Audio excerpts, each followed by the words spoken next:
Right sir. ఇక ఈ MUDA scam కర్ణాటకలో సీఎం సిద్ధరామయ్యకు కాస్త ఇబ్బందికరంగా మారింది సార్. ఇదే నేపథ్యంలో డిప్యూటీ సీఎం డీకే శివకుమార్ పావులు కదుపుతూ ఉన్నారు ముఖ్యమంత్రి పీఠం కోసం అనే చర్చ జరుగుతోంది సార్. ఈ నేపథ్యంలో సతీష్ జార్కిహోళి కర్ణాటక మంత్రి ఒక కామెంట్ చేశారు సార్. సీఎం సిద్ధును మారిస్తే రేవంత్ను కూడా మారుస్తారా అంటూ అధిష్టానాన్ని ఆయన క్వశ్చన్ చేశారు. సో కర్ణాటకలో సిద్ధరామయ్య సర్కార్కి ఇబ్బంది కలిగితే ఆ ప్రభావం తెలంగాణ ముఖ్యమంత్రి రేవంత్పై పడుతుందా? అలా అంటే సుఖేందర్ సింగ్ సుక్కు ఉన్నాడు. ఏమంటారు ఆయన ఎందుకు ఆయన మారుస్తాను ఎందుకు అడుగుతలేడు? ఇప్పుడు ఆయన కూడా మార్చాలని ప్రయత్నం కూడా జరిగింది కూడా. సో అందువల్ల రాజకీయాల్లో ఒక రాష్ట్రం మరో రాష్ట్రానికి ఏం సంబంధం? సిద్ధరామయ్య కేసు వేరు, రేవంత్ రెడ్డి పైన నిజంగానే అలాంటి కేసులు ఏమైనా ముందుకొచ్చి రేవంత్ రెడ్డి ఏమైనా అరెస్ట్ అవుతాడు అనేటువంటి సిచ్యువేషన్ ఏం లేదు కదా.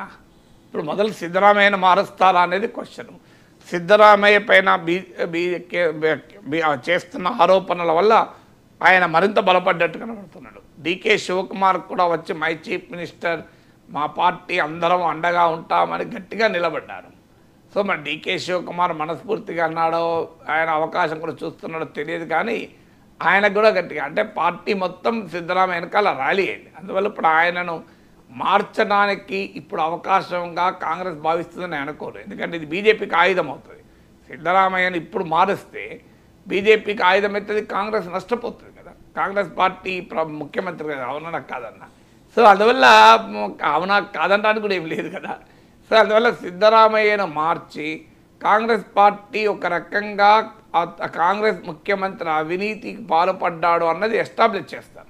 అందువల్ల పొలిటికల్గా ఏమాత్రం ఆలోచన పనిచేయరు.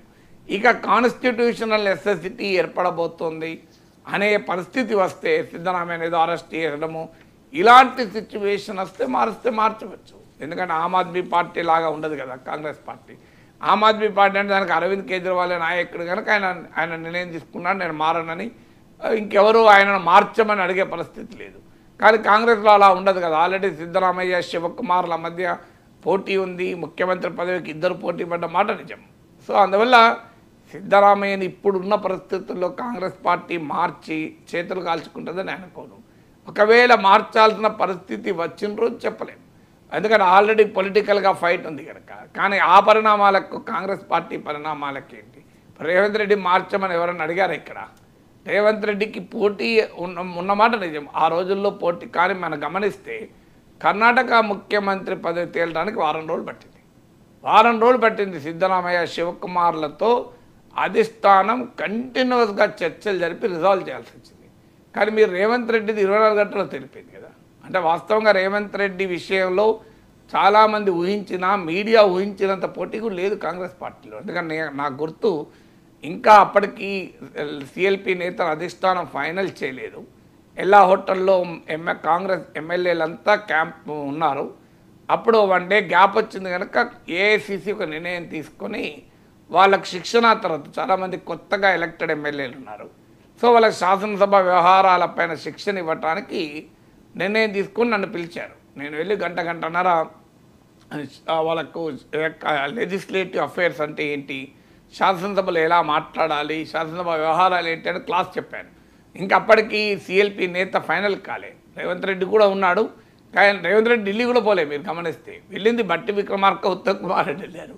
సో అందువల్ల నేను అప్పుడు అక్కడ వాతావరణం చూస్తే ఆ రాజకీయ విశ్లేషకుడిగా తెలుసుకునే ప్రయత్నం చేశాను. ఏం జరుగుతుందంటే ఎప్పుడో డిసైడ్ అయింది సార్, ఖచ్చితంగా రేవంత్ రెడ్డి అవుతాడు. అయితే ఆయన మిగతా వారికి కూడా అధిష్టానంతో మాట్లాడినట్టు, వాళ్ళకు కూడా ఒక సంతృప్తి కలిగినట్టు, ఒక కన్సల్టేటివ్ ప్రాసెస్ ఉండాలి కదా, వాళ్ళకు కూడా తృప్తి ఉంటుంది కదా, అందుకొరకు పిలిచారు తప్ప ఢిల్లీకి బట్టి విక్రమార్క, ఉత్తమ్ కుమార్ రెడ్డి కానీ మార్పు అయితే ఏమీ ఉండదు అని. నాకు అక్కడ రాజకీయ వాతావరణము చాలామంది ఎమ్మెల్యేలతో మాట్లాడితే ఎక్కడా కనిపించలేదు రేవంత్ రెడ్డి డిసైడెడ్ అని కనిపించింది. అన్నట్లే నా క్లాసు అయిపోయిన 5 నిమిషాలకి అనౌన్స్మెంట్ వచ్చేసింది. అధిష్టానం ప్రకటించింది కేసీ వేణుగోపాల్ ఢిల్లీలో, రేవంత్ రెడ్డి ముఖ్యమంత్రి అని. అంటే ఎందుకు చెప్తున్నాను ఈ మాట అంటే రేవంత్ రెడ్డికి ఆ పోటీ కూడా లేదు, మనం ఊహించినంత పోటీ. చాలామంది బయట ఊహించారు కానీ రియాలిటీలో పోటీ లేదు. ఎందుకంటే మెజారిటీ ఎమ్మెల్యేలు రేవంత్ రెడ్డికి అనుకూలంగా ఉన్నారు.